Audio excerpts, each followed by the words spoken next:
Saludos y buenas tardes to everybody. Hey, welcome to the PGP podcast. G for Ganas.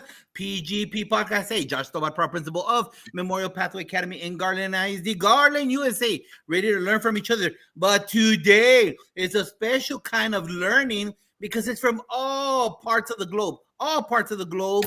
We need to make sure that we check out and say, hey, how are things going on here? How are things going on there? Because we hear those conversations. But today is going to be live and in color, as they say. Live and in color. But who's live and in color? Someone wearing some kind of red shirt, jersey for a reason. What's going on, Moreno? Why are you wearing that? Our Houston Cougs. We see go Cougs.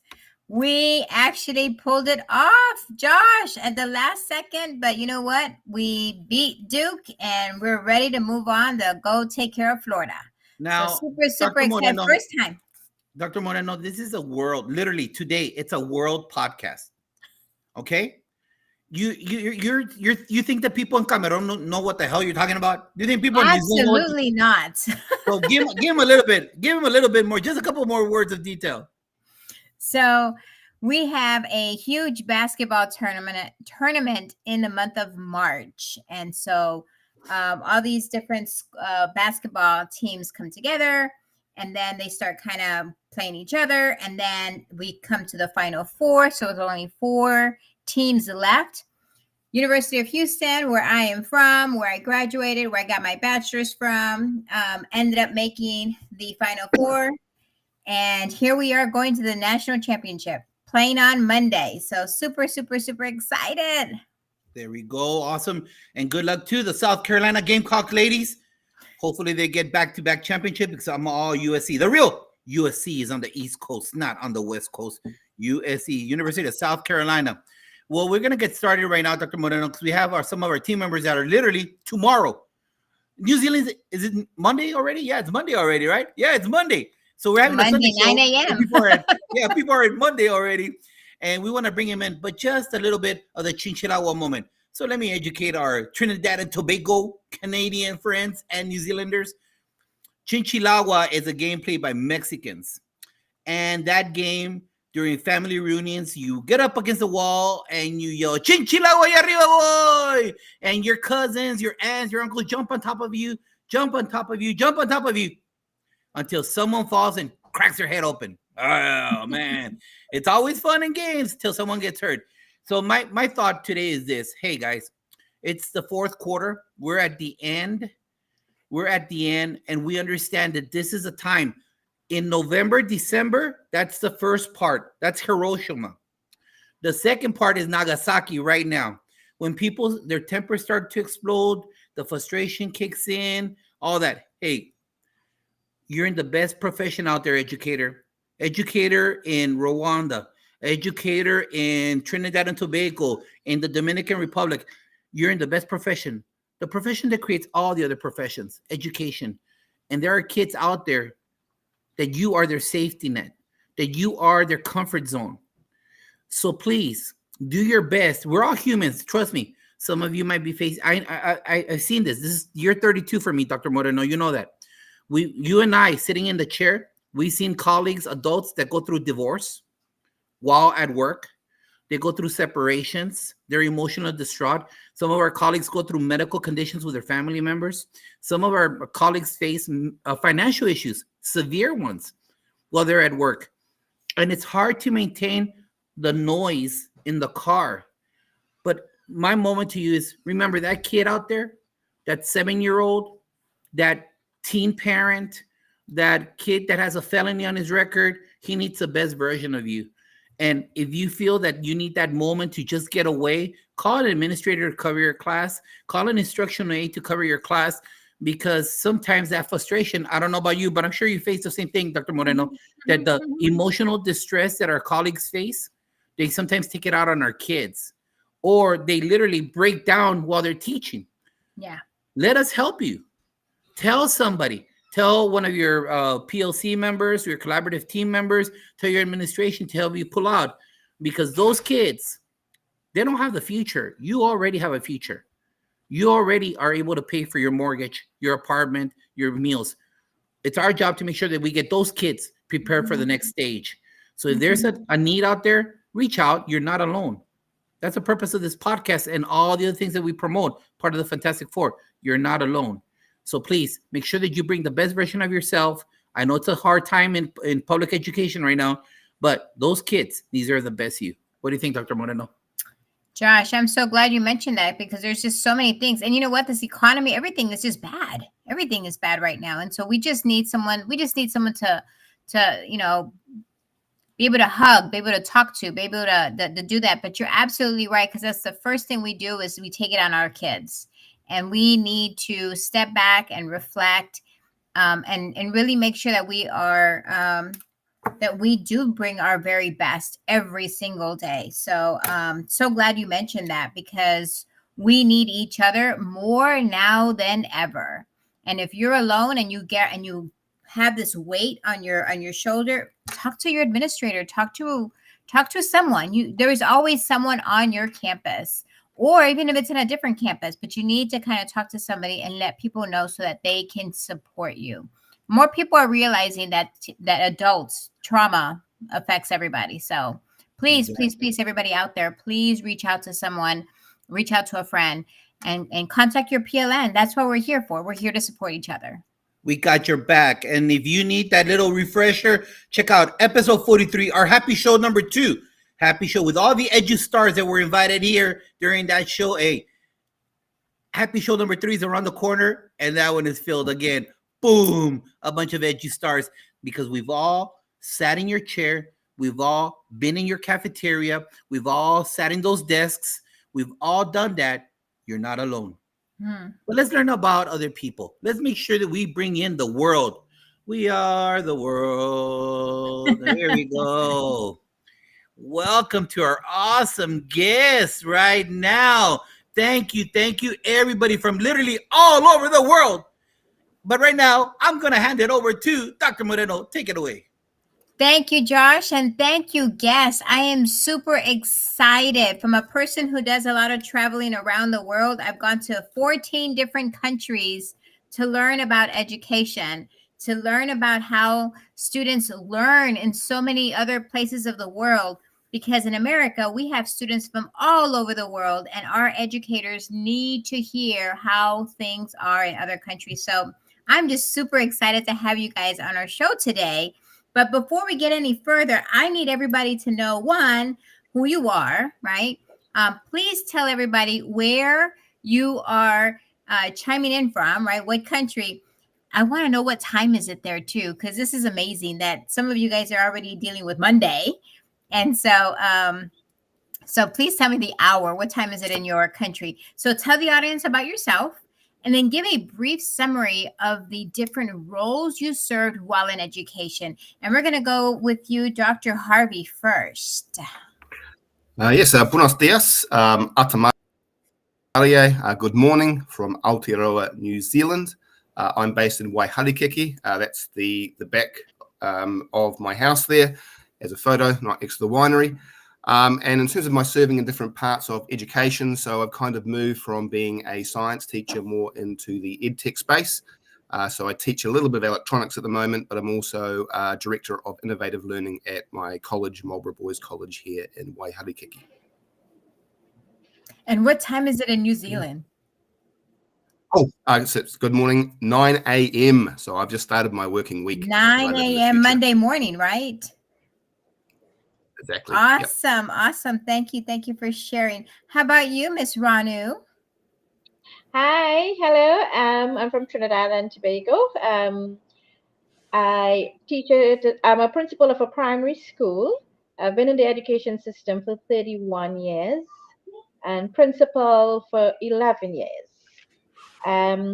It's 5:08. We're still on a Sunday afternoon here in Trinidad.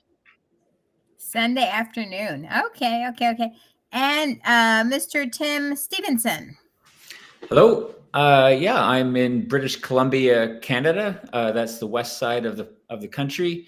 I'm a science teacher, astronomy teacher. I teach astronomy is my main thing, which is, I think, quite unique in terms of educators. I've been in the business for 32 years.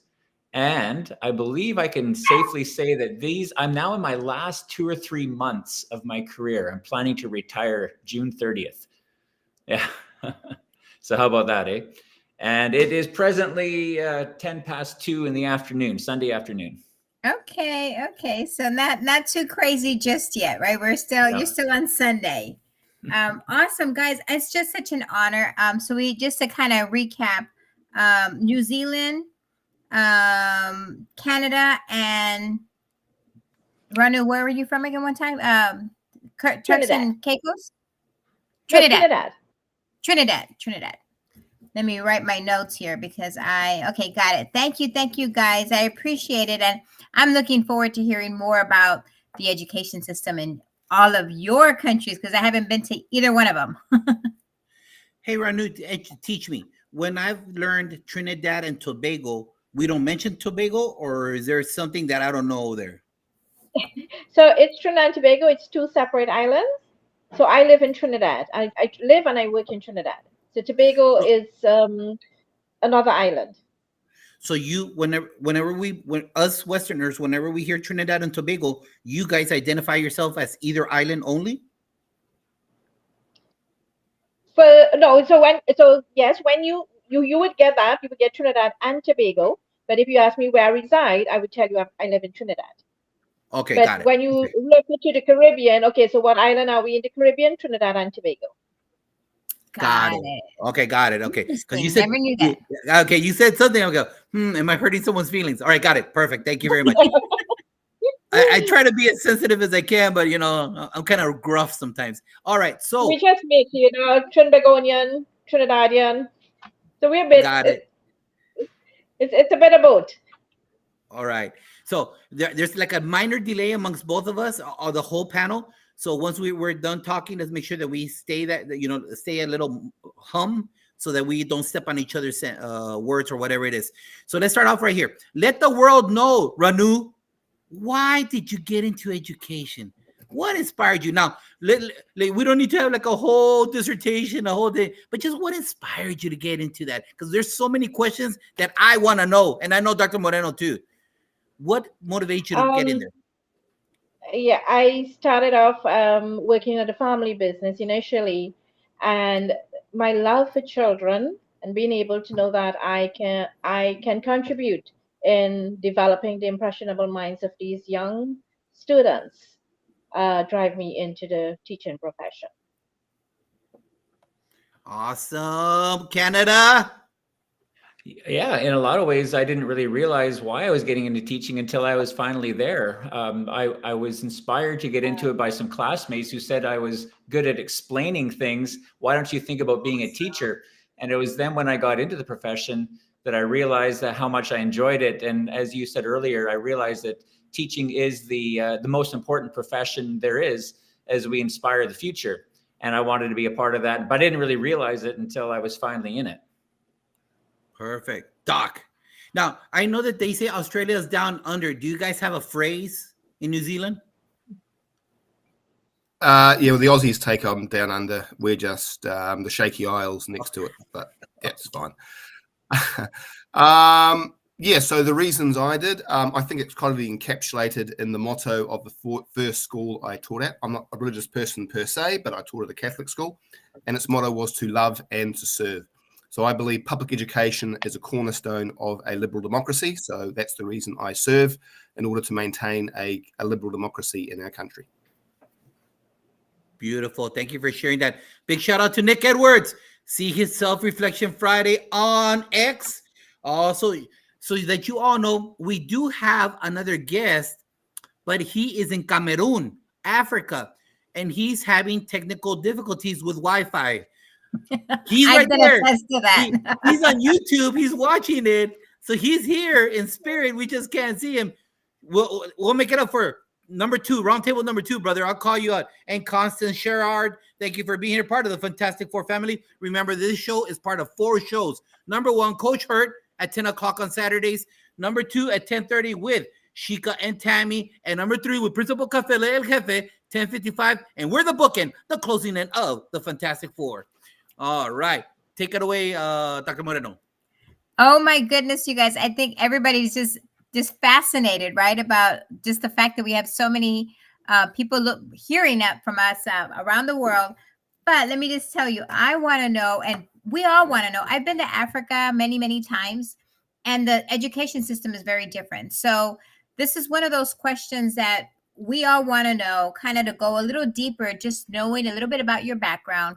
So can you describe to the audience the education level from what we call maybe 5-year-olds here in Houston, here in America, right? All the way to high school, like a high school graduate. What does that look like? And is education free in your country? So let's start off with Tim. How is it out in Canada? Well, you'd start school at 5. You'd be in kindergarten. There will be some who enroll in pre-kindergarten. That is available, but that's sort of optional.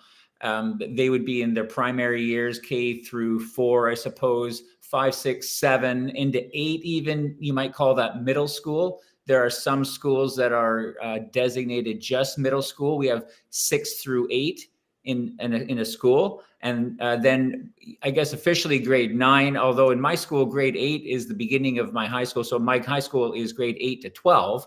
There are others in my town that are grades 9 to 12. It's also high school, but these students would graduate in grade 12. And yes, it's all free. The public education, they just attend. And so it's pretty straightforward in that regard. Very similar to the United States. So books and so. and everything else comes along with the education. People or parents don't have to pay for books, only like maybe uniforms. There's no uniforms, but even recently in the last 10 years or maybe a bit more, even summer school, there's what we call summer session, which is for the longest time when I first started teaching was where students would attend if they had failed a course. And now summer session is available in the month of July, and students can attend for free. It didn't used to be that way. It used to be an extra cost. And now if students, say in grade 9, want to take grade 10 science, they can do so in the summer in 5 weeks. It's a free course, and the students, of course, are paid, but they would get the credit. And then in the fall, September, they could then enroll in a grade 11 science class, for example. And that's become a very popular, it's become a very popular place for students to attend school in the summertime. Interesting. That's pretty cool. That's pretty cool. How about Ranu? How is it in Trinidad? Explain to us. So our education system. So we have the preschool, which is the parents' option. They pay and they would send a child. Most of them are from 3 years. The primary school system starts at 5. So you start at 5, and we don't have grades. So it would be the infant department. They start at 5, and you would get like infant 1, which would be ages 5 to 6, and infant 2, 6 to 7. And then we go into standard 1, 2, 3, 4, and 5. At standard 5, that's where they write what we call the 11 plus exams that place them into secondary school. And the secondary will take them from Form 1 to Form 5, and then you do A levels, which would be upper 6 and lower 6 and upper 6. Our education system is free. The parents, however, have to cover the cost for books and uniform. But basically, so after Form 6 at the secondary school, they move on to the university, and that's where they do have to pay.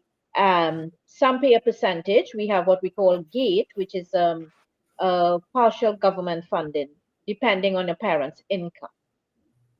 So yeah, but the primary school, yeah. So a high school graduate graduates at age 18, 19? Yeah, thereabout. Yeah, to after secondary school. Some of them choose after Form 5 to not to do the A levels, because at the university we have what you call a natural NSI 1, which is something equivalent to A levels. So instead of doing A levels, which is 2 years, they do the N1 at the university, which is 1 year, and then from that they can move on directly to pursue their degree. Interesting. So it's all based on testing, right? I mean, they have to do well on a national test. We did have the national test, and it stopped for a while, but it is coming back. It's now the national learning assessment. It's just rebranded a new name. And it's still in a pilot project, and it will only be done for students in standard 1 and 3 at this time. And after that, basically the SCA is what we call a secondary entrance examination. Actually, that's happening next week, Thursday. The students of the standard 5, the 11 plus exam, they would be writing that. And it's a very high stake, make or break exam, a lot of stress on the parents as well as the students. We definitely understand that in the States. We have testing for, and if we don't do well, sometimes the principals sometimes are the ones who get X. So we understand that. How about in New Zealand? Very similar to Ranu because we are based on the British system, except we don't call them standards or anything like that. It's just basically kindergarten is year 1, then we move up to primary 3 to year 7, and then year 7 school or intermediate, and then year 13 are going to be at your high school at the moment. In terms of the framework of our education system, we have private schools like most, I'm sure that there are also those in Trinidad. Our public education system is going under a bit of transition at the moment because we have a particular right-wing government, and they're trying to convert those public schools into public-private partnerships, charter schools. But I guess from an American point of view, the public system would be seen as charter schools anyway, because every school is autonomous. They don't actually have a district that you get instructions from. They are all kind of do their own directors, which are basically parents who direct actually how the school runs. Yeah. Interesting. At a local level. Yeah. And there's also national exams, you said, right? We do have a national assessment. So we have NCEA, the National Certificate of Educational Achievement, which the students can get either level 1, level 2, or level 3 in. So starting at the age of about 18. So there's 3 years of assessments which lead to different levels of achievement. Yeah. And so they still graduate age 18, 19 as well, right? Yeah. Yes, similar to Trinidad, they all kind of graduate with level 3 NCEA by 18. Yeah. Awesome. Thank you so much. It's so different in so many countries, but yet we all still have those national standards. So, hey, Iowa, hey, Nebraska, they're going through it too. All right. Hey, all right. Hey, Wyoming, you guys with your open ranges and your horses, they're going through it too. All right. It's global. It's the system. Well, talking about the system down in New Zealand, obviously, again, like we said before the show, even in the United States, we have 15 types of education system because the states control education. So what happens in Iowa, in Texas, in Florida, we're radically different sometimes. And even our alphabet soup of what special ed is, what EL is, it's all totally different. So let's try to keep it as simple as possible. What do you need to earn to become a teacher and an administrator in your country, Doc? What do you need to, what kind of degree do you need to have to become an educator? Obviously, there's elementary. Obviously, there's middle school. Obviously, elementary and secondary. Let's just keep it generic, as basic as we can in the conversation. What do you need to do to become a classroom educator and an administrator in New Zealand? Well, that's changing with the charter school legislation. So before the charter school legislation, you needed to have a one-year teaching diploma, either in primary or secondary education, and ideally a graduate degree, grade 7. So that's kind of a bachelor's in your chosen subject. But now with the change of government, that is no longer required. You can just get hired off the street. What? So that's yeah. There's no requirement now for a charter school to employ a teacher with a qualification. They can basically hire whoever they like. So that's one of the reasons I'm a member of the Post-Primary Teachers Association, pushing back against this because we want our best people to be in front of our students. So that's why we're pushing against that legislation. Yeah, so that's the new legislation coming through. But you need a degree, correct? No, you do just anybody. Yeah, no. Yeah, just a bachelor's degree. No, to be a teacher at a charter school, you can just get hired. Yeah.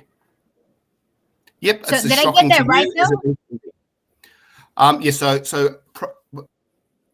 Beforehand, before the legislation, you needed you needed a bachelor's degree, diploma in teaching. Now you can basically be hired without anything. You can be anybody. No bachelors? No, nothing. And obviously there's no way that we understand or want to get involved in New Zealand politics because we have our own mess. But is the mentality, because you guys, it's an appropriate question, is it because you guys have a lack of educators like we do in the United States, since we can't find them? And you know what's happening kind of here? People that don't have education, a degree, or are working towards it, get a waiver to become an educator. So I'm trying to make a connection to USA and New Zealand. Yeah, that would be a limited authority to teach in our present framework. And I guess, the government is doing this. The argument is to make more innovative solutions. So having not just teachers teaching allows more innovative choices for student choice and parent choice. But one of the main reasons is we cannot find enough educator and non-teacher. You don't have to pay them as much, so it saves the school money. Do you know about a school administrator? You guys call them principals, or what do you call a school administrator would be a principal in our context. Yeah. What do you need to do to get that chair? In present, usually it's basically lots of teaching experience. So that my new principal, for example, he's been at our school for 5 years. So the board of trustees decided after 5 years teaching, they're giving him the mantle of being principal to gain extra experience. So yeah, that's the present model. But then with the charter school model, it's not necessarily you can hire anyone as a principal and just have a CEO kind of running it as a company. Okay. So so there in the current state that you're describing, you do not require a master's. It's a board that approves you to go to the next level. I mean, obviously, the more qualified you are as a teacher, usually if you have leadership, usually the masters tend to be, or the higher qualifications tend to be in management. But that's one of the things that boards would look at, and that boards decide around that. So teaching experience, your experience also as managing people. So that would be an aspect of hiring a principal in our current system. Perfect. Thank you for sharing. Canada, what does it take to become a teacher and an administrator? Yeah, in Canada, you need a 4-year bachelor's degree to begin with. Now, to teach in the secondary school, you need to have teachables such as science or math or English or a language, something that would designate you as somewhat of a specialist. So there'd be a certain number of courses you have to complete in your bachelor's degree. And then you would go on from your bachelor's degree to get a Bachelor of Education. So it would be a 1 or 2 year program, depending on what university you go to, where you'd be certified and get your teaching credentials and have a Bachelor of Education in addition to your Bachelor of Arts or Bachelor of Science degree. In the elementary, you need a bachelor's degree and the Bachelor of Ed as well, not necessarily a specialist, though, in terms of science or math, as you do for the secondary. Recently, there has been situations where, in my school district, for example, there has been a provision for non-credentialed teachers to be hired. However, it's a highly vetted process. It's not an easy thing. Sure, it's in place that a teacher or a person can be hired to be a teacher without a teaching degree, but it's not happening a lot. It's in place because of a teacher shortage. But certainly in my school district, they go through a very rigorous vetting process to make sure that they have the right person. And in fact, last I heard, I think that they were only experimenting with this to a maximum of, I think they had 10 in mind that they were looking at over the last year or two.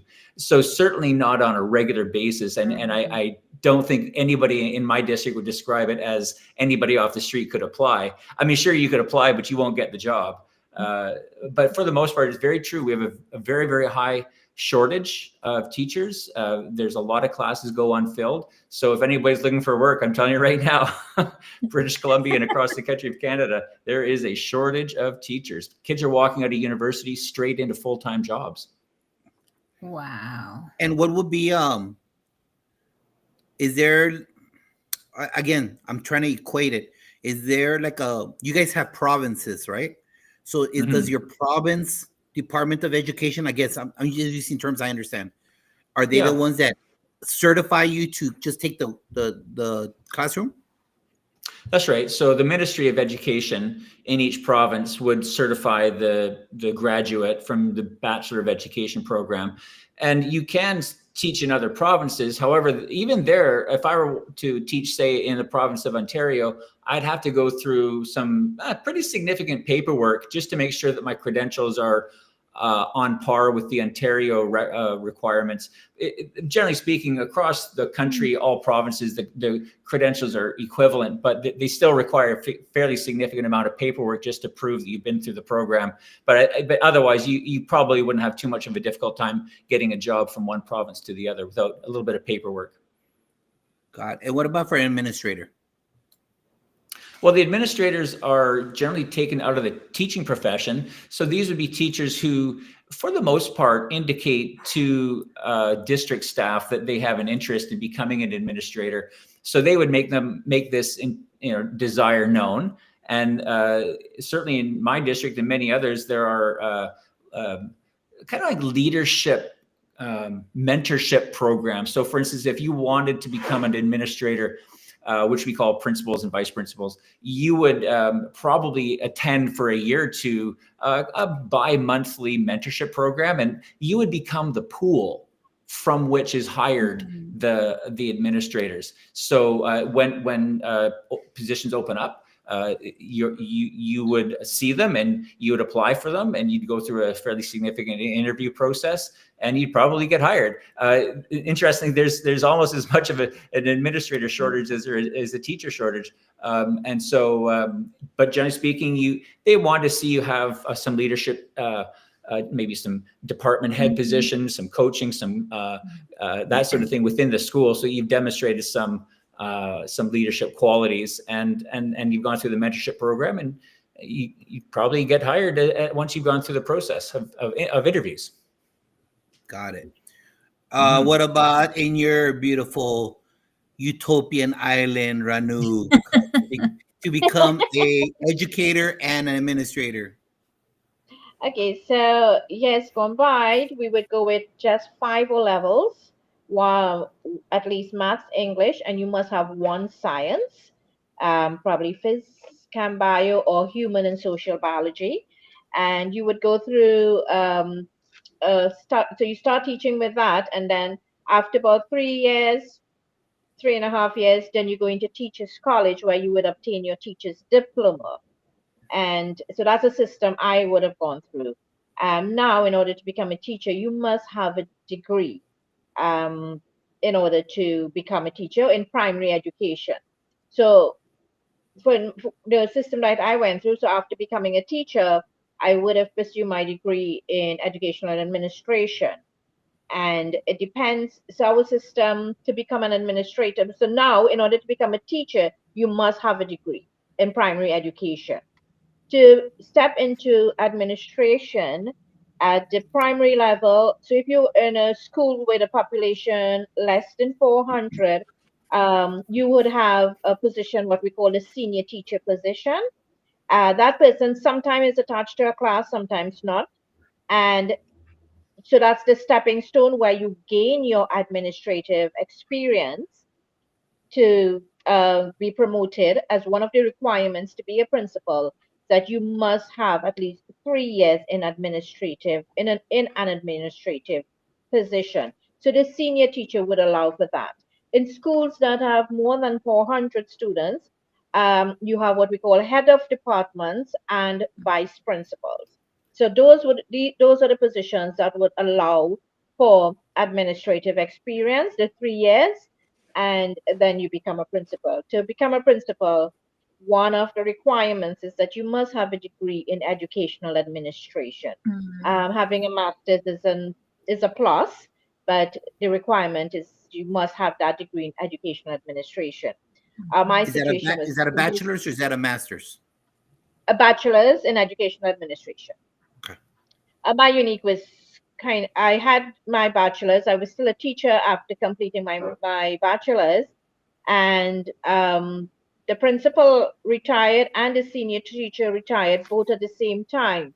So I moved straight from a classroom teacher into administration. So I skipped the senior teacher position and went straight to administration.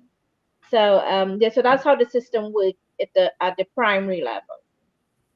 Beautiful. Thank you for sharing. Dr. Moreno. Oh my goodness. So interesting. It's so interesting and fascinating hearing all of your the different requirements. Let's go back to the kids again, right? How in your countries, and I'm going to start off with Canada. I'll talk to Tim first. In Canada, how does Canada view going to college? Is it something that you push for? Is it saying, guys, you must go to college? Is it like a trade school that is okay? And what is needed? Just is it a high school diploma and then there's certain tracks that you have to go through, or you could just choose any college? How does that work? Yeah. And actually, I should first of all say, previous to the principal question, our principals also have to have a master's degree. In to Canada. apply. Mm-hmm. Yeah. They want you to have a master's degree, if not are working on a master's degree in order to be an administrator in that's Canada. similar to the United States. You need to, well, at least in Texas, I can say Texas. I don't know anything about in any other states because every state is different. Similar but to in Canada. Texas, you must have a master's. So for a student, there is a strong push for universities for sure. There's always talk about academic achievement and pushing for the highest possible grades, because universities still looked upon as the end goal. Like, we're going to high school in order to get to university. And personally, if I were kind of in charge, I would probably temper that a little bit, because I think there's a lot of ways to have a successful career. I don't think university is the only one, but certainly is pushed significantly in my context. We have other options though. There's 2-year diploma programs at technical schools. There are trade programs that a lot of students find great success in. And in fact, there's a lot of students who go straight into the workforce from high school and are quite satisfied with where they're at, even with that. But certainly in the school, I talk to students all the time about how they need to have high grades, and I ask them all the time, well, why do you need such high grades? And they put themselves under so much stress because they say, I have to have these 95% averages and higher in order to get into university. And I always say to them, what university are you trying to get into that requires perfection to be the requirement? So I think it's kind of too bad that there's this strong emphasis that that university is the only way to success, because it really isn't. But by all means, we have AP advanced placement courses that students take, and they write AP exams, and they do their best to get their volunteer experiences and their clubs and to build their resume so that when they apply to universities, they're a more likely candidate. And especially since, like as we were discussing earlier, in Canada now, and certainly in British Columbia anyway, there are no more standardized exams to graduate. Like I heard some of you talking about earlier. Yeah. We used to have provincial exams. If you took chemistry in grade 12, you would write a grade 12 provincial exam. Well, that exam has disappeared probably about 15 years ago. So there's other exams. There's numeracy exams and literacy exams, but these exams are much more generic, and they don't hold the same sort of fear factor that a chemistry or physics exam used to hold in the old days. But that was always a requirement to get into university, but no longer. It isn't anymore. That's so interesting. I think America needs to look out and look at the world and see what other countries are doing, because I think we're so far behind in how we put so much emphasis on these tests, right? And so it's just amazing just to kind of hear what Canada's doing. You guys are our neighbors to the north. So. Well, if I could say, like, I felt personally education took a huge step forward when we eliminated those exams, because the pressure to teach a specific content is gone. And now I can teach the content, but I can go in these different tangents. I can bring in real world situations, and I don't have to worry about, oh, this will be on the exam or it won't be on the exam, because there is no exam. And so a lot of teachers over the last 10 or 12 years have gone to final projects, presentations, kind of capstone type work that's passion driven rather than standards driven. And I've seen that as a huge move forward, very positive. I think we teach the test now. I can't tell you how many times as we're constantly looking at that test at the end of the year, and are we making sure our students are going to be successful on that test? And that test doesn't really provide you with much information, as opposed to something that's real world that's going to give you more impact, right? So awesome, super awesome. I need to go to Canada one day and visit Canada. How about New Zealand? Because New Zealand is up there, right, as far as education in the world, right? Yes, but we have had a change of government, which means we're now going back to more standard-based external assessments. Really? So we're going to start testing our year 6, year 7, year 8 students more. Basically, it's going to be double yearly testing from 5 years of age to make at the chronological level they should be at. Actually, it's interesting in terms of university, because that was your original question. About 15% of students, I think, at our high school probably go to university. What percent? Most 15, about 15%. Yeah, and it was interesting hearing Tim's views of the pressure that students are under to get high grades. If only they, my students just A's, achieves, get degrees or whatever. It's kind of like just aim for the lowest and just try and squeeze our way through. Because a lot of our boys tend to go, because we're in a kind of a rural area, tend to go work on the farm or work at Mitre 10 or Bunnings, which is hardware stores. So it's not really a drive to go to university. Other bigger schools in Auckland, for example, schools, there's more of a drive to get high grades to go to university, but we don't have that kind of drive from our community to focus on assessment. The drive actually is more a graduate profile. So we've had conversations with our parents and our local iwi tribes, and they've given us the 4 different criteria that they want graduates to have by the end of it. And it's the idea of being lifelong learners, being leaders, being problem solvers, and things around that. So it's more. And because we have tomorrow's schools, we can be independent. So the government can say, "Oh, we're doing. Oh, that's nice. We're going to do something else." So yeah.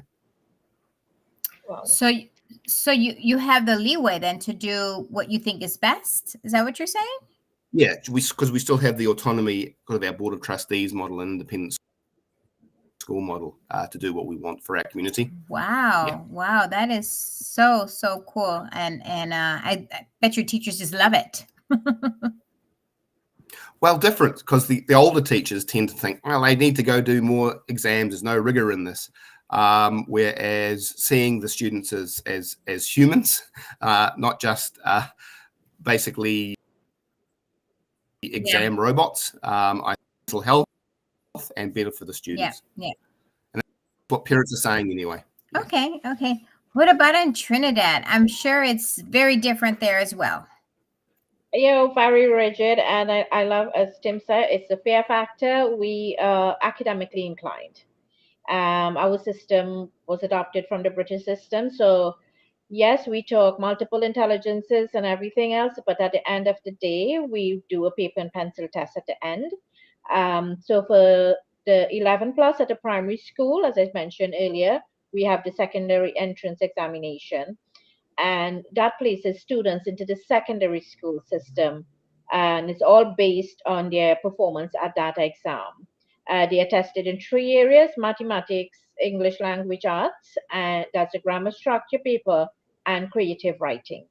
And depending on that, they go to a secondary school, and from the secondary school, they again, based on the O levels and the A levels, then you go on to the university. And what we do have is so some of the students who may not perform highly academic at the SEA examination, they normally go into what we call like a life center where they learn a skill. And some of the secondary schools, what we call they are more like based on your where you live. Some of those schools do provide courses, probably like in mechanics or plumbing or whatever the case might be. But the life centers are the ones that really develop those skills for those who are not so academically inclined.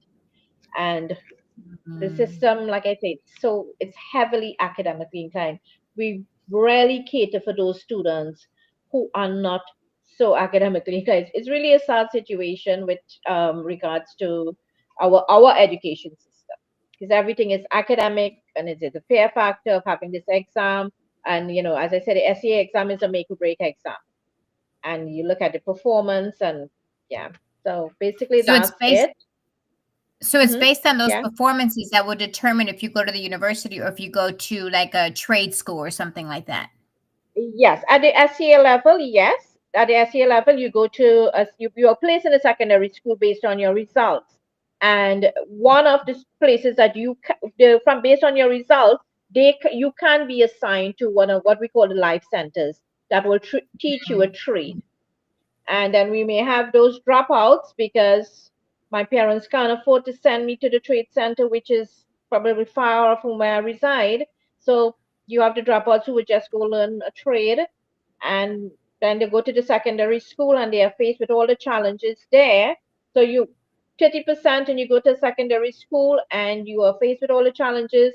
You can't cope at a primary school. So you go to the secondary school and it's frustration level.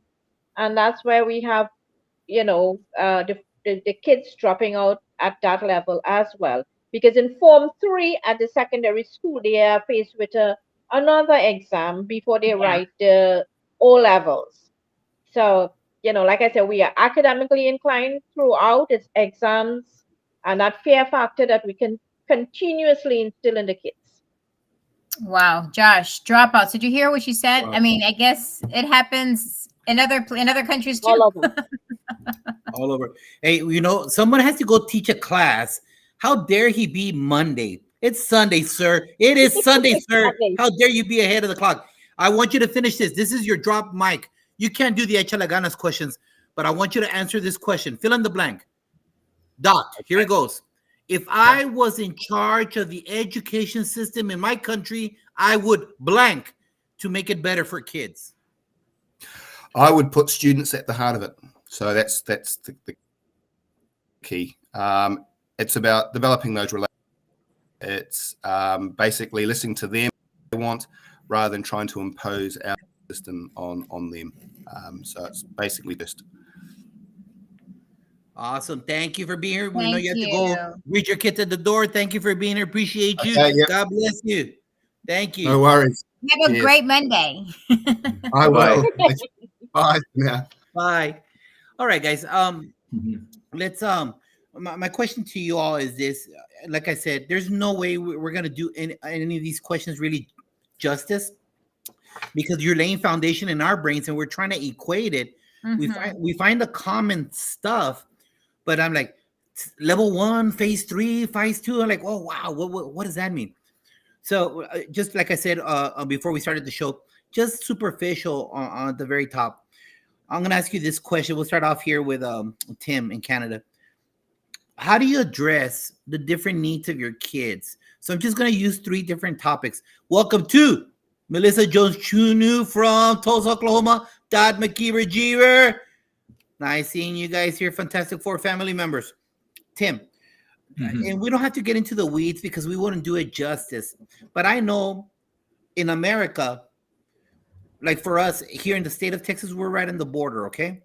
And like in my humble home, I've got 14 languages being spoken in my home, okay? And so I know in other parts of Texas, border cities, we have a variety of languages being spoken. So my question to you and Ranu are this: how do you address kids that are special ed, that are they're learning English, or they might be natives? Because I get a lot of native kids that don't speak Spanish from Mexico. They're indigenous in Mexico, so they don't speak Spanish. They speak a dialect of Spanish or a version of that. And how do you address kids with that language acquisition and the gifted and talented? I don't know what we try to service them all in the same area, and it's difficult because sometimes we don't mean to leave anyone out, but in America, it's all. You're gonna take care of them all, one way or the other. So, what happens in Canada, Tim? What happens there in regards to kids that are GT? Obviously, that label, I'm just using it generically because there's different versions of GT. I don't want to get in the weeds with that. Kids that are acquiring English, because I know in Canada, you guys are getting a lot of immigrants. I know you have a lot of people coming in there. And how are you addressing kids with special needs? Well, it's certainly true that in any given classroom, there's a lot more streaming than there used to be. So I'm going to have everybody, as you've described them, in any given class. Now, mind you, there are a lot of classes available. So there's also a lot of programs. Now, this is also school-based. Like in my school, there's so many programs available to meet all of these different needs that you've just described. There's almost a different teacher, a different class that these students can take, but then there's always going to be within even an academic course, those who are more gifted academically and those who are less, those who are speaking a language for the first time and those who are speaking it for a lifetime. What do? You have to be there for all of them. I think at a teacher level, you have to recognize who your audience is. You have to be willing to move around the classroom after a lesson and see individually where people are at. To teach them as a group exclusively would be unsuccessful. I think you have to be down at their level almost every class. Ask them specifically, did you understand that? Is there something I can help you with? Can I give you extra practice? How are you doing outside of the class? How long have you been in the country for? I'd love to hear your story. Where are you from? Tell me about your school, where you were. I had this beautiful girl come from Liberia last year, and her story of her private girls' school in Africa was just amazing. And I just loved hearing and she said, kids are so different in Canada. And I said, tell me about that. And she just loved to just relay these stories. And one day my wife came in to pick me up, and I said, we got to come over here, meet her. So those individual personalized kind of moments, I think, are the way to deal with the variety of people. Because if I just ignored the fact that there's a great collage, I wouldn't meet any of their needs. And so I do teach a lesson. I think probably a lot of teachers do this. You teach your lesson and then you move around the classroom and you say, how did that sit with you? And that's how I am getting to this great variety of people that you've just described. Ranu? At my school, we don't have as many students with different languages.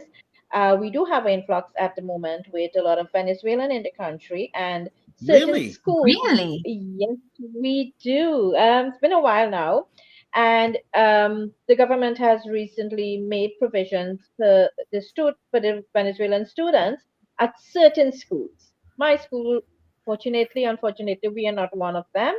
So, but we do have from time to time probably one student who will be like I had one from Dominican Republic and one from India, actually one from India presently. So we did have that little language barrier, getting them to understand. They do know some English, but not as much to probably converse, really good with the other students. The little one from Dominican Republic, I remember at a lunchtime I asked her, so Maria, do you have friends? And she go like, dos amigos. It's like, okay, so I understand. Yeah, so we try to like on a lunchtime or even like in the classroom, the teachers would try to speak to them, whatever they say in Spanish, or even the one from India presently, the language barrier is there. but she's coping really well because the parents do support us and speak the English as well. And the class teachers would do like a one-on-one with them, getting them to understand the instruction and what is really required of them. With regards to the special needs students or students who may experience some sort of challenges, we have a system, the student support system, where if we realize initially that there's a child that is experiencing some challenge, whether we are not trained as teachers to diagnose. So we will do what we call, if we notice some change or we notice a challenge, we would do what we call a referral. And we have our school-based intervention team that would tap into it first. Okay, the teacher might identify a certain challenge. We try internally to see if we can assist. And if we can't, we do an external referral that goes to the student support service. They would send a special ed person who will diagnose the child to see, okay, this is what are the challenge. And normally they will send a guidance officer or social worker to the school, and they would work with the school to see how we can help the student, and if possible, send a student aid to assist the child through the academic term. However, they are short-staffed, and we are seeing the situation where the children are not being given equality, equity in education. It's a sad situation, but it's reality. Thank you for sharing that. Thank you for being, and again, Dr. Moreno, ain't no different. Ain't no different. Don't matter from your beautiful island to North Texas or Houston. We feel you. We feel you. Understand you. Dr. Moreno, take it away. So, a question to all the administrators that are out there. I'm sure they want to know, how do you handle behavior, discipline in your school? So I know it's a big challenge here. I know I've gone to a country where I have witnessed, unfortunately, students being caned because of discipline, right? Whether they had didn't perform well on an exam, or they were fooling around in class, they would get, they would hit them on their backs, which was awful for me to see, but that's life for them there. I've witnessed here in the United States where I've had students that I know of still gets swatted, where they hit them on their butts, right? I saw that still happening in Texas. I was really surprised. So I'm curious, how do you handle behavior in schools, such as like disruption or fights or drug use? So just kind of overview, how do you handle this in Canada? Sorry. Yeah, we stopped hitting the kids a year or two ago. Only? Just kidding. No. Just kidding. Just kidding. Oh boy. My whole philosophy of discipline is it has to be proactive. Now, there's a difference perhaps between the way I think it should be done and the way it is done. But sometimes the limitation is you have one vice principal might be responsible for 600 or 700 students. Certainly that's the case in my school. We have 3 vice principals and there's 2,200 students, and they divide the alphabet up in thirds. So hopefully all 600 or 700 aren't being bad at the same time. And I don't think that happens, but they're run off their feet. Where I would jump in is in the relationship piece. For example, it's not an uncommon conversation for me to have with an administrator where they're looking for somebody's done something that's bad, whatever that might be. And the number of times I've listened to them describe who this person is, and I say, really? Like, I find that person to be such a nice, I like that kid. What? Mm-hmm. I think you must have the wrong person. And I think it's because my view of them on a relational level is far different than the vice principals at a non-relational level. And so they see the name, they see the behavior, and there's got to be discipline. And I see the name and I think, wait a minute, can I just talk to him first? Because I wonder if I could get to the bottom of this, because I've got a relationship with them. So if I'm not able to do that, I always say, you know what? Okay, maybe he did something bad. Let me just tell you though something. They're a good person. They are. I've been working with him since grade 9. I know him. He's a good kid. Yeah, he's got troubles. Yeah, he's got some things he's got to deal with, and he's probably kids. immature. They're kids, for Pete's sake. So I always try to give them a good word because they're about to have a hammer laid down on them. And no, not literally, but and I just think the relationship. But I understand that if you are responsible for a 600 or 700 students, how can you have a relationship with them all? But that's part of the job. That's why you went into administration. You've got to be out and about. You be walking the hallways. I was in a school 3, 4, 5 years ago, and I'm telling you, this guy, he would be the second best principal in the world. Josh would be the first, and yes. And this guy I'm talking to, he was the principal at Mission Secondary. His name is Jim Pierce, and I'm telling you something. We walked to his school, and every single kid who walked past, hey, Mr. Pierce, hey, you coming to my game tonight? Hey, Mr. Pierce, I didn't see you drop by our class yesterday. Hey, Mr. Pierce. And I thought, Jim, these kids love you. And he said, you know what? He goes, I have a very small office. You know why? Because I'm never in it. I don't need the space because I'm walking around the hallways all the time. And I said, Jim, I can tell these kids like you. These kids respect you. And I'll bet you your culture. He goes, it's a rough school. He goes, just this morning, I was over at the rec center breaking up a fight. It's a rough school. It is. But these kids respect me because I'm there all the time. I'm at their games. I'm at their clubs. I'm in their classrooms. And I'm like, holy cow, Jim, you're doing it right. You must have gone to the same school as Josh Tovar. You know what you're talking about, Tim, is relationships, right? And we talk about that so often, especially in our podcast, in developing those relationships, because kids will absolutely like move mountains for you, so long as they know that you care about them. So thank you so much for sharing, Tim. How about you, Ms. Ranu? Real quick, Dr. Moreno, big shout out to Jefe, Principal Cafele. Thank you for being here. Appreciate you being here. Jefe, I changed the show for summer hours to 4 p.m. Then, sorry, I said this, Jefe. Once American football starts again, we go back up later. It is just a fact, Jack. Football takes over America, Tim. Ranu, American football just takes over. Ranu, take it away. Talk about discipline. Hockey's where it's at. Oh. In Canada, that's how it goes. I always say kids behave or have some indiscipline issue because of something that triggers it. And like Tim rightly says, and you have to build relationships and you have to know your students. At the primary level, thankfully, we do not have many issues.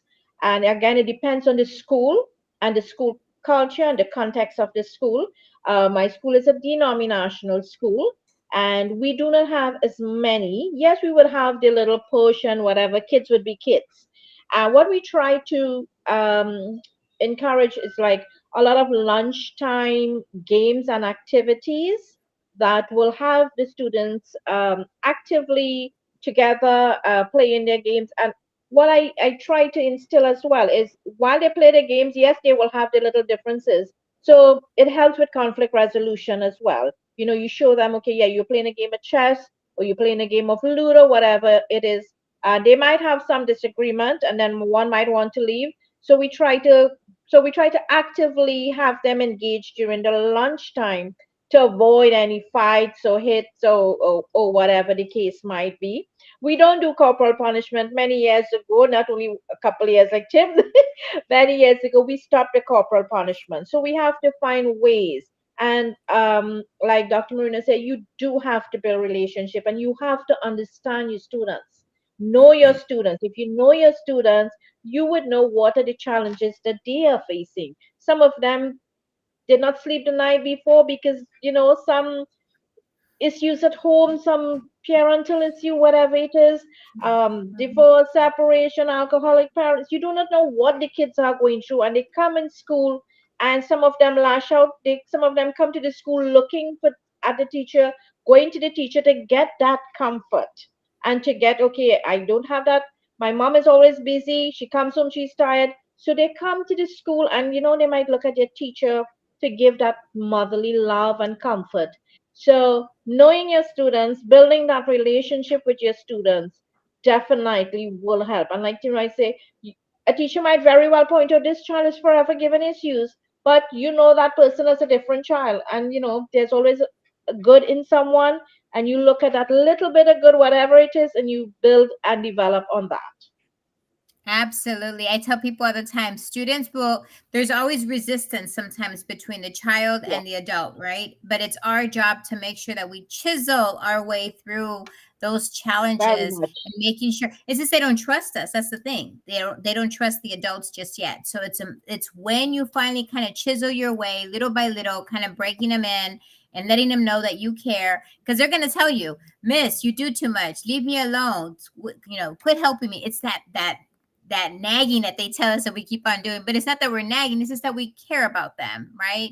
And so once they finally realize that you really do care, that they'll finally kind of turn around. So I challenge everybody out there who has those issues with those kids, those troubled kids that just don't want to do what you're asking them to do. Don't give up on them. Just don't give up on them. Continue to work with them. They'll come around. I promise you, they'll come around. I've done it for too many years, 30 years. And I absolutely, those are my favorite kids. And you know what? I'm going to push back, Dr. Moreno. Whether you want to or not, I'm going to push back. Yes, nag them. Nag them. Be like the gum at the bottom of the shoe. Make them feel uncomfortable with your love. Let me tell you, make them feel uncomfortable. Make them feel like you're the rock in the middle of that shoe, that you can't walk good. Because sooner or later, they will never, ever forget how you made them feel. And in this case, is appreciated and loved. Absolutely. Thank you. And just reflection, if you just came in, because we switched the times, everybody out there, it's going to be 4 p.m. Central until football season again. We have educators from Canada, New Zealand had to go teach. How dare he teach? It's Monday. How dare he Monday. Right now? He's got the blues. Sunday. Oh my God. It's 10 a.m. for him, Josh. It's 10 a.m. already in New Zealand. Right. How dare he be on the clock already? We have Trinidad and Tobago here. And so you all did know. we just prove that the earth is round? Oh, flat earthers. Flat earthers. I think we just proved the earth is round. Right. And if everybody doesn't know, I've been posting Shnu Jerome Fumango. He's in Cameroon, but there's something about Wi-Fi in Africa not working right now that lady right there can attest to. I can attest to. I could not get on the podcast because my Wi-Fi just didn't work when I was in Tanzania. So apologize, and I get you. My love to you in Cameroon, but I hear you. So, this is for sure a hear it again, because in the end, it doesn't matter what they presented to you. There's a common thread throughout. Care about your kids. We all have to put up with standardized testing. We need to change the system. That's the thing that keeps on coming to my head from these 3 different countries. So let's close off the show right now before we get into the Échale Ganas questions. And just like we did with Doc in New Zealand. Tim, finish this line for me. If I was in charge of the education system in Canada, I would blank to make it better for kids. I would wave a magic wand and encourage all teachers to let go of tradition and these sort of ingrained expectations that I need to teach these kids the way I was taught. Cut that out. That's what I would do. Facts.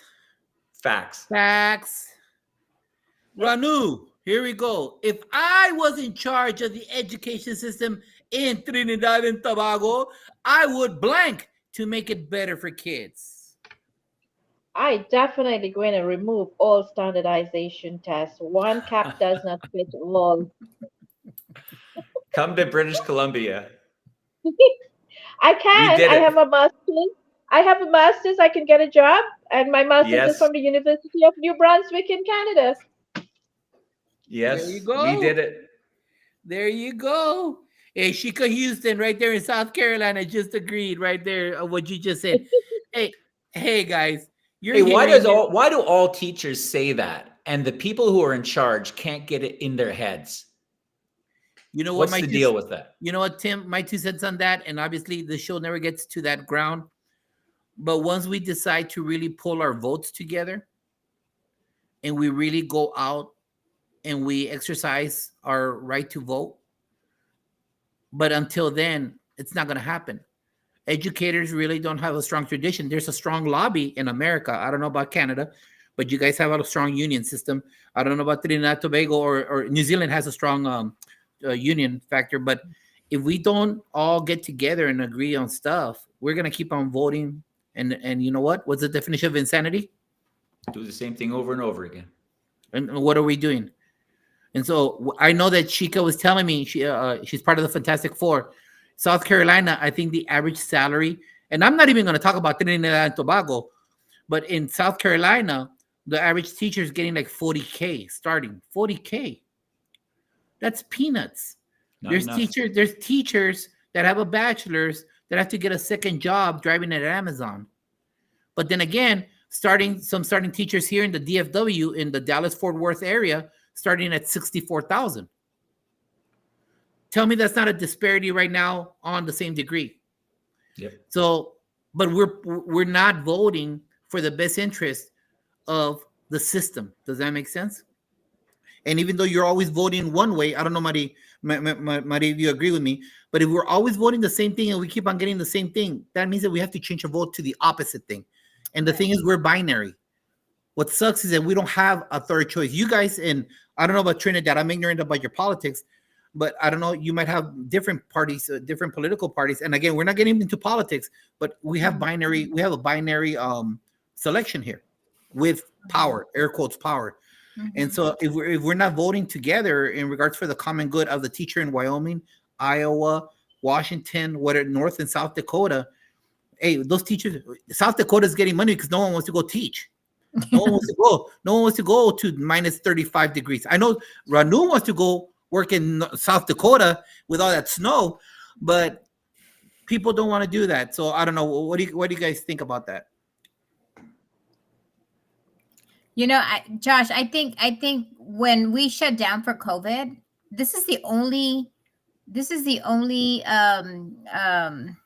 profession that we came back doing the same thing. Like, this was a great opportunity to kind of restart and do something completely different to kind of change the direction of our education system. And we opened up the schools like, you know, back to normal, back to, you know, same old. And I think we lost an opportunity. Yeah, I think there were some changes that we saw coming out of COVID, but for the most part, we've slipped back into some old patterns that are easier. They're comfortable and they're what we're familiar with. And it's a matter sometimes of just getting through the day and what's the easiest way to do it. Going back to my magic wand, I feel like there's a way to do teaching that is different and at the same time brings about comfort and joy to the teacher, because if the teacher is satisfied and happy, the students will be as well. But somehow or other, we are a creature of habit, and it's the nature of the business. Every business in the world is accelerating at light speed right now with AI and all kinds of innovations that are going on. And education, we're still in classrooms. We still shut our doors and put our kids in rows, and we give a test based on chapter 4. And that looks exactly like a classroom in 1973. Exactly. So whatever you can do to make your classroom look like 2073 instead of 1973, I think is a step in the right direction. Wow. Now talk about dropping the mic. That's 2 mics I've dropped. It's getting expensive here. All right. Yeah. Here we go. We're closing off the show right now with the Échale Ganas questions. Let me indoctrinate you in Hispanic culture, Tim and Ranu. Ganas. It's a magical word for all Hispanics. Mexico, Cuba, El Salvador, Nicaragua, Guatemala, Puerto Rico. They insert a country that speaks Spanish and one word, One word is universal. And it's said for grandma, great grandmother, to daughter, to grandchild. It's said across the board. You have people yelling during a football game, during an orchestra, échale ganas, mija. There is no equate. There is no equate to the word ganas. That's why it's called the PGP, Puras Ganas podcast. So they try to say, Americans try to call it grit. It's not grit. It's spiritual. It's generational. So that's why we use ganas. So I want you to answer these 8 questions with ganas. Hard work. Now, it's a quick lightning round, guys. So don't start reading War and Peace over the Street, all right? Because then I'm going to go, Ranu, I know you guys are very relaxed in the Caribbean. Don't start reading 10,000 things, all right? It's a lightning round. I'm just saying. So we're going to start. Ladies first. Ranu, here we go. Give advice to a new teacher. Always build strong relationships with your students. Read a note, an email, a text from a teacher or a student that inspired you. I got one today. You motivate me by always showing up with energy and compassion. It is clear you care not just about the work, but about us as a person, as teachers. And that makes all the difference. Eso, I love it. I love it. Send some flowers to a current educator who inspires you. I have quite a few. One? One? I've current educator who inspires me.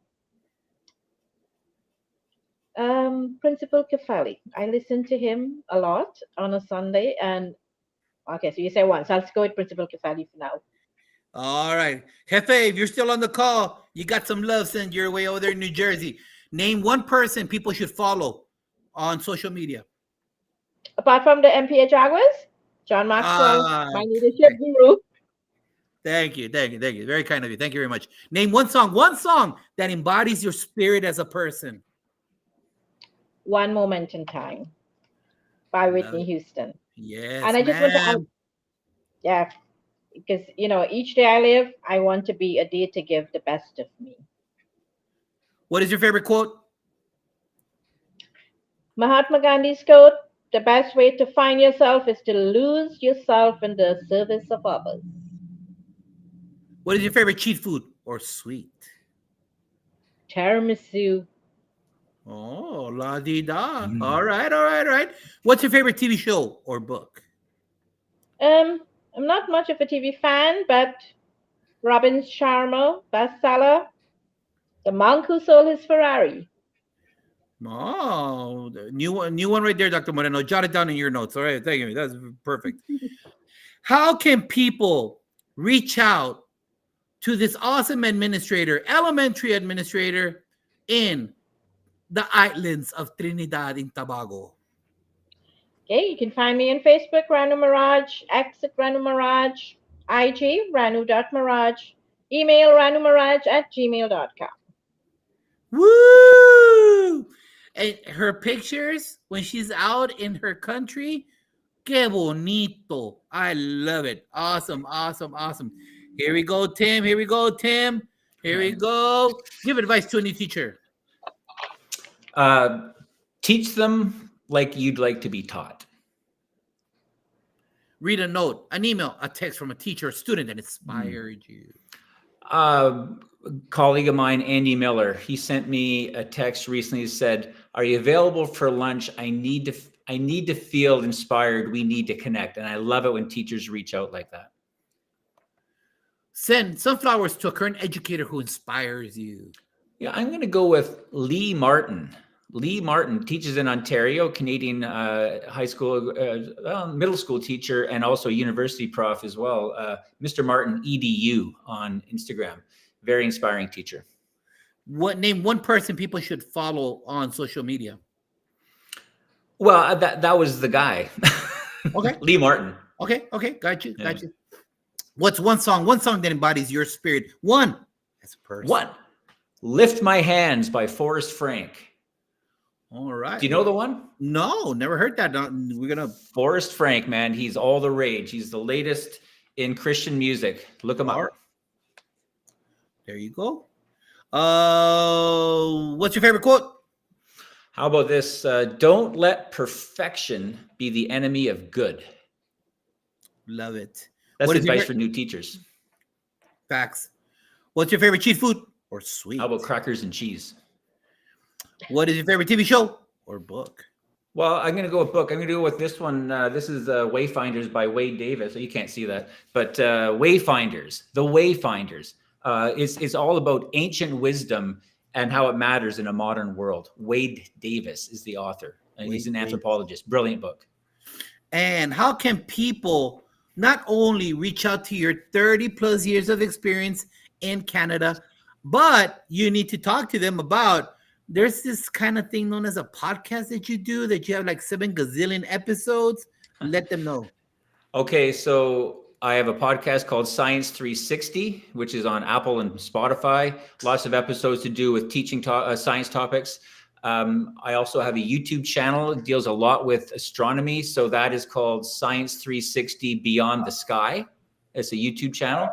I also have a book called Beyond the Classroom. So look that one up on Amazon. And that's sort of my whole teaching manifesto and my story as an educator. And then if you want to email me, because you want me to come to your school to talk about space to your students, I'd love to do that.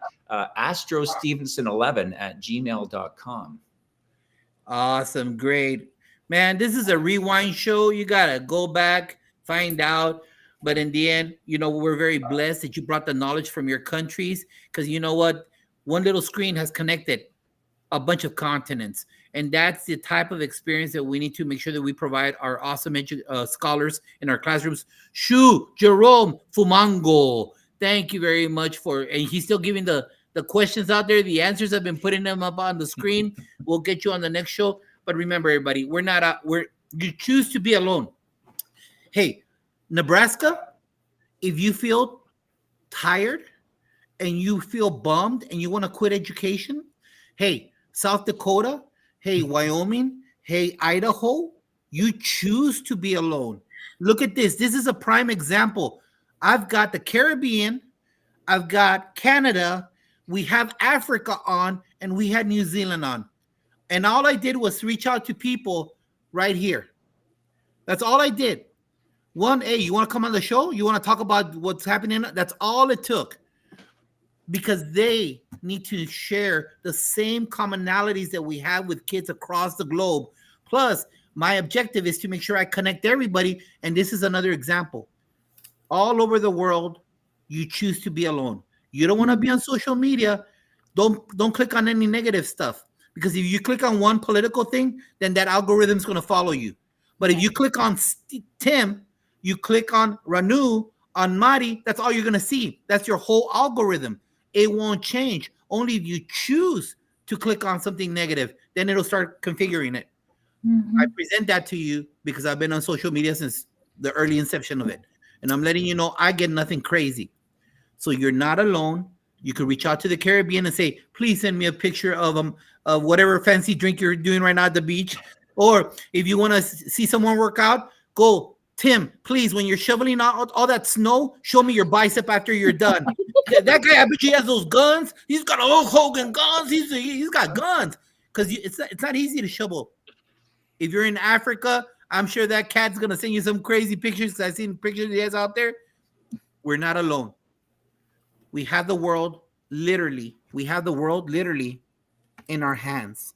So let's reach out to each other. Reach out if you have a question. Reach out for some love. So join us next week. Next week, it's the educators who teach future educators from the university perspective. So come on and join us next week. We want you. Like and share this show. Thank you for being here. Fantastic Four. Coach Hurt, 10 o'clock. Shika and Tammy, 10:30. Principal Cafela, 10:55. And the bookend, the PGP podcast at 4 p.m. Central. Thank you, everyone, for being here. Stay on the call, Ranu and Tim. Don't hang up. Say goodbye, everybody. Bye, everybody. Bye-bye. Bye.